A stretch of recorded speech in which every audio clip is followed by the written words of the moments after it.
Welcome to Nohknet Learning English. Practice your English listening skills with today's topic. Renting a house or apartment.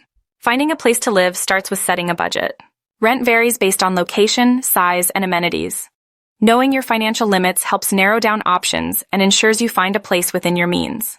Researching neighborhoods is key to finding a safe and convenient area. Some prefer proximity to work, while others seek quieter environments.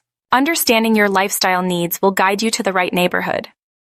Once you find a suitable place, signing a rental agreement is next.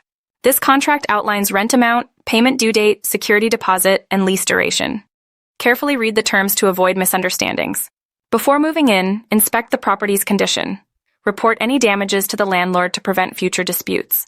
This step ensures you're not held responsible for pre-existing issues. Understanding tenant rights and responsibilities is crucial. Tenants must pay rent on time, maintain the property, and adhere to landlord rules. In return, landlords handle maintenance and ensure a safe living environment. Effective communication with your landlord can make renting a smooth process.